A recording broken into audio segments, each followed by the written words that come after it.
It is officially my favorite season for everything, but especially reading. Fall is just the perfect time to get back into reading. If you have been wanting to read more this year, this is your time. Today, I'm going to be sharing some cozy fall book recommendations. I tried to pick out a list of books that were just kind of like a range of genres for you guys today. Some of these books I read more recently this year, and then some of these books I read like a few years back. I feel like all of these books are perfect to read during the fall. If you're someone who wants to get into reading but doesn't really love constantly carrying a physical book or just likes the conveniency of ebooks or digital books, I definitely recommend investing in a Kindle. I have the Kindle Paperwhite. I've had this one for, I want to say 2 years at this point, and love it. I definitely love a good paperback book, and like just the feeling of reading like a physical book is unbeatable. I do love my Kindle for the convenience of it. I have the Kindle Paperwhite. I just recently decorated it with a bunch of stickers and it just makes me want to use it more. This is a great way to really get into reading and a way that'll get you off of your phone.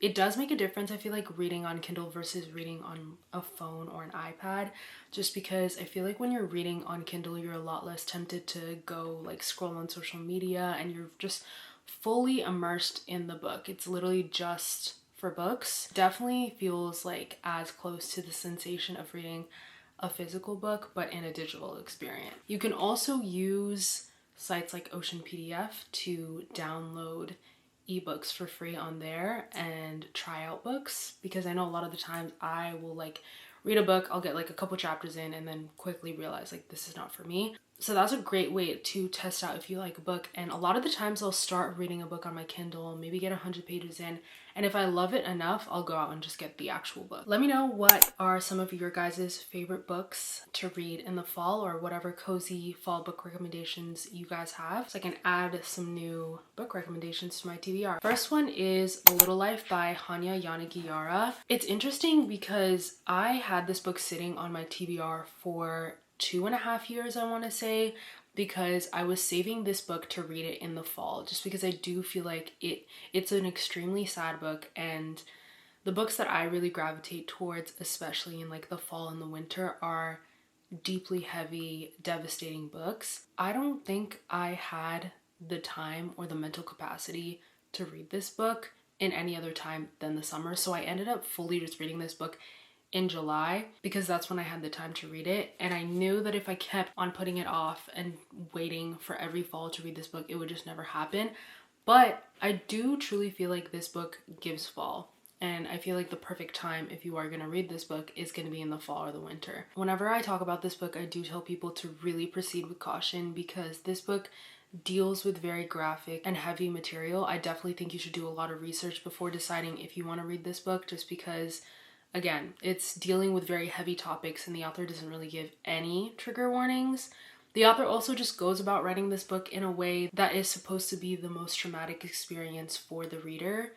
So there's that too. All of that aside, I feel like this book was probably one of the most beautiful books that I have ever read. A huge reason why I was really drawn to reading this book, besides the hype, was the writing. I saw so many TikToks before I read this book about how beautiful the writing was, and how after reading this book, there would be lines that people would read that would just be in their heads for weeks and they couldn't get this book out of their head. And I wanted to experience that. I definitely feel like in that sense, this book is just, it is so well crafted and well written. This book has some of the most incredible character development I have ever seen. I definitely feel like I have a lot of mixed feelings, because I do feel like this can be a traumatic book for a lot of people, which is why I heavily caution anyone going out and reading it. But if you are looking for a devastating book that will break you, read A Little Life by Hanya Yanagihara. This next one is my guilty pleasure read. What can I say? I do think that if I had read Sarah J. Maas now, I probably wouldn't enjoy her writing in her books as much. I just feel like at this point it's like for the nostalgia. But my next recommendation, if you're looking for a fall fantasy rec, is the A Court of Thorns and Roses series. The first book is A Court of Thorns and Roses. I'm currently rereading A Court of Mist and Fury. I'm like 372 pages in. I started rereading A Court of Thorns and Roses this summer, And even though it takes place in the spring court, a lot of the vibes of this book just give fall. The series just gives like fall, winter vibes.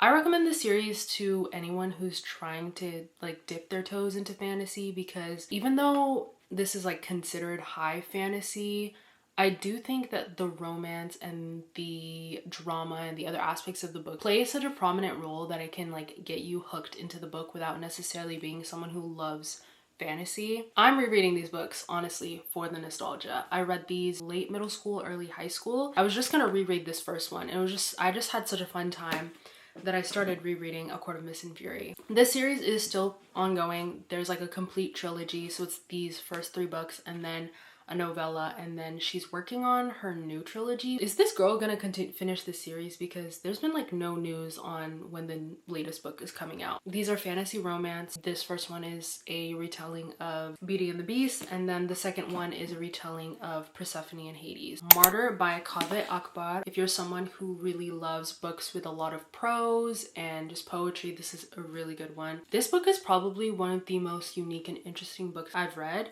I read this last spring, but definitely this book gives fall. It's about this Iranian American poet living in Indiana, going to school in Indiana. His mother passed away when he was a baby in a accident. She was on a plane and her plane got hit by a US missile by accident. And so he is just obsessed with this idea of martyrdom because of his mother's death and just like a lot of the things that have happened in his life, his experiences. He talks a lot about his like Iranian background and heritage, and it weaves a lot of that into it. He's this really depressed poet who's just obsessed with martyrdom, and that's what all of his poems kind of center around, this idea of what it is to be a martyr and what constitutes a martyr, the cultural significance of it, and all of his writing just kind of centers around that. I feel like in the fall and winter, it's a great time to dip your toes into self-help books, self-development books. You guys know I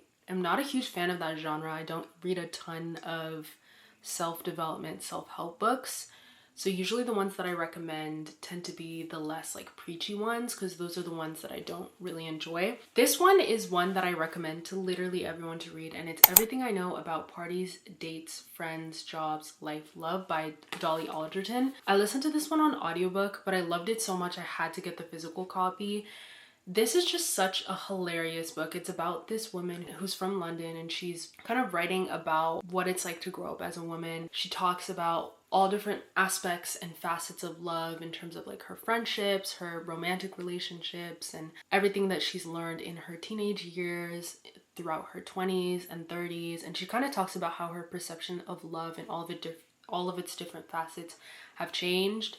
She goes through a lot of different experiences and makes a lot of mistakes, and kind of talks about all of the lessons that she learns throughout a lot of her messy eras, and she does it in such a funny way that is so entertaining, and I feel like you can learn so much from it. It's just such a witty book, and I feel like just a must read for anyone who is in their like early 20s. That's like, I feel like the perfect time to read it. But what I love and appreciate about this is like, even though a lot of the times we think of like the 20s as like our era of growth, like that is the time when you're supposed to discover yourself, and like by the end of your 20s, like you're sure of yourself, you know who you are, you have your life all set together. But she really kind of fights that idea, and the book really kind of talks about a lot of the growth that also happens in your 30s, and how, you know, as a woman, that your life doesn't end as soon as you hit 30. I really enjoyed this one. I definitely need to reread this fall/winter. This next book I feel like is definitely an October read, and is Malas by Marcela Fuentes. I read this pretty recently. This book takes place in the Texas-Mexico border in this town called La Cienega, Texas. It's an intergenerational story. This book is kind of like historical fiction drama. It does kind of have almost like mystical elements in her style of writing that almost just give off the vibe of magical realism. Like nothing is outwardly there, but just like her style of writing feels very mystical and very mythical. Even though this doesn't explicitly takes place in the fall, it just gives October. Like, this just feels like such an October read. I flew through this book. Like, I read this in the span of a week and I was obsessed. I picked it up initially because I loved how stunning the cover was. This was one of those cases where I like started reading the book on my Kindle and then got like 100 pages in the span of like a day, and I was like, okay, I definitely need to go get this physical copy because I'm obsessed with this book and the cover is gorgeous. I think my only complaint with this one was I felt like the book was so good, but I feel like the ending just didn't feel very wrapped up and tied together. I wasn't a huge fan of the ending because I feel like it was very haphazard, or it just didn't have the satisfaction that I was like looking for in the end.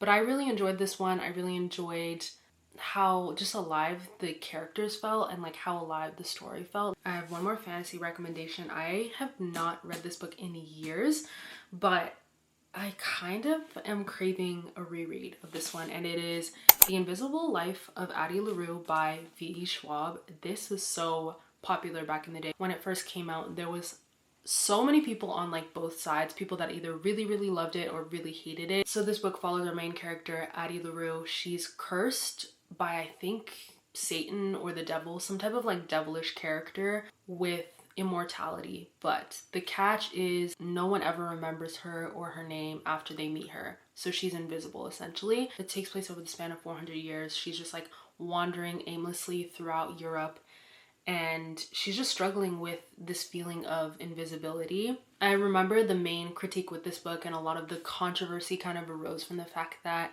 people were complaining that she spent 400 years of history in this book and not once did she leave Europe. Like, I think she only left Europe to come to the US. And so a lot of people were just criticizing the fact that it was very Eurocentric, which I definitely think is a very valid criticism. And I did think that it brought up a lot of interesting conversations, because I remember around the time there was a lot of heated conversations on the internet about the idea of white authors needing to be pushed towards diverse representation, or expecting white authors to be writing the stories of people of color, to be writing more so about, to be uplifting instead authors of color and writing their kind of authentic voices, which I think was a very interesting conversation. I personally, on that standpoint, I feel like I more so sit in the camp of like, I would much rather read a book by an author of color that is about their authentic experience or that is inspired by their culture,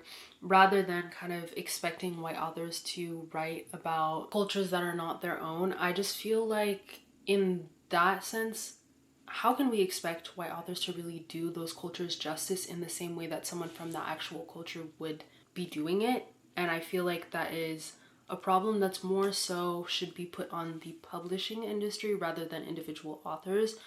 Just because I definitely feel like there are authors of color out there with stories, with fantasy stories, with all kinds of stories that are really rooted in their cultural experience, that are being kind of marginalized and pushed to the side and are not really getting the attention and the voices that they deserve. And it's not really on individual authors to be shouldering that blame. That's just kind of my viewpoint.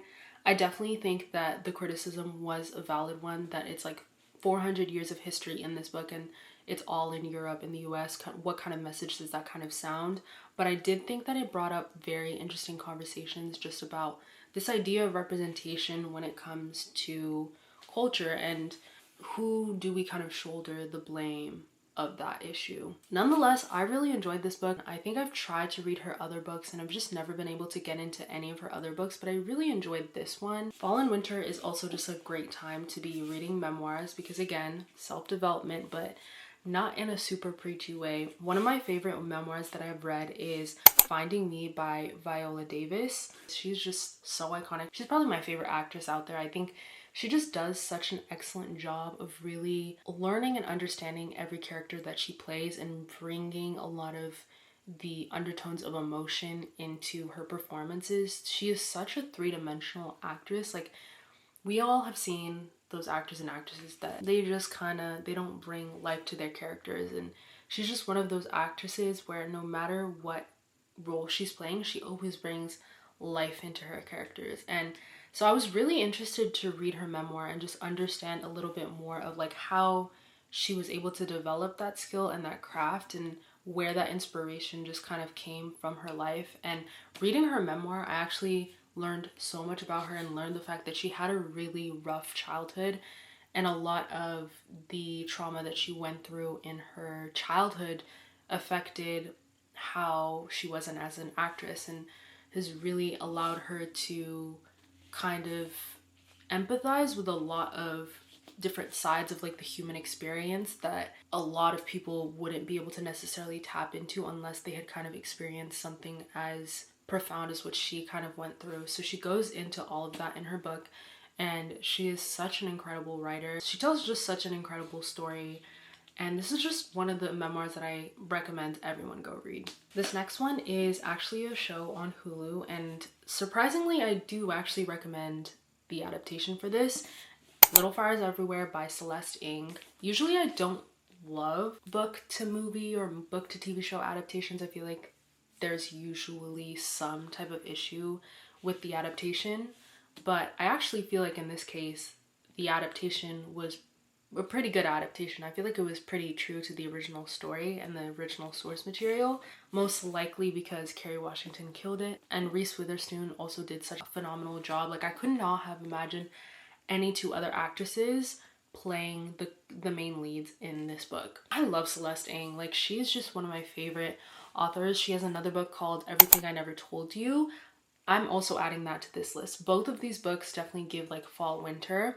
She writes these very dramatic like family dramas in ways that are so interesting, because it's not just about like the drama unfolding with these books. It's about how the drama comments on all of these family dynamics, and you can almost see yourself in certain members of the family, or you can kind of understand a little bit better maybe even people in your own family from these family dramas. That's why I just love this subgenre so much. Celeste Ng is just such an excellent writer, and I think she has such a particular eye, specifically when she's writing a lot about these like familial dynamics. In this book, she's actually writing about two families. She's writing about a white family in, I want to say like in a small town in Indiana, and a black single mother and her daughter who's moved into this small town. The book kind of starts off with her moving in with her daughter into this small town, and their kids essentially become friends, and drama unfolds from there. The last two books are both by Bell Hooks. All About Love by Bell Hooks, New Visions, and Salvation, Black People in Love, both by Bell Hooks. I had to include these on this list just because recently I found out that Spotify Premium actually has All About Love included on their library. So if you want to go listen to it and you have a Spotify Premium account, you can listen to it for free. You can actually listen to a lot of audiobooks on there for free, so I would definitely recommend checking out their little catalog. All About Love is definitely a book that I think you should read very slowly, because Bell Hooks writes in a very dense way, and there's a lot to be gleaned from every chapter, but if you rush through it, you won't really take the meaning behind it. I read this book 2 years ago, and I kind of read it slowly at first, but then like the last half of the book I feel like I read very quickly, and so I just remember being very profoundly impacted by it, and it kind of changing my perception of love, but I don't really remember the details of this book. So I've actually been currently rereading this book on audiobook and listening to it. It's kind of like my little morning podcast. I just started the second chapter actually, and the first chapter she kind of talks about how all of our perceptions of love really stem from how we experienced it and saw it in our childhood, either inconsistent forms of it, or too much of it, or too little of it, really just shape how we perceive it and how it manifests in our adult lives. This is a book that I think everyone should definitely read. I feel like I've said that about multiple books on this list, but if there's any book that I had to recommend everyone read, I definitely recommend this one, because I do feel like with reading this book, there's a lot of healing that can be had in this book. I also feel like love is something that kind of happens in our lives, and that we can have a lot of misperceptions about, or kind of like over romanticize or devalue. And I feel like this book really forces you to stop and like think about it in a very concrete and real way. If you've read All About Love, because I know this is very popular, Book Talk made this very popular, definitely check out her other books. I still want to like go through some of her other books, but This one specifically, Salvation, is really interesting. It's basically all about love, but tailored more towards the Black experience. The Black identity really fits into this conception of love. This book really does focus on the idea of how love can be freeing, especially against anti-Black structures in America. Those are all of my fall book recs. Let me know if you guys end up reading any of these and your guys' thoughts. Make sure to subscribe if you're not already subscribed, and I will see you guys in my next one.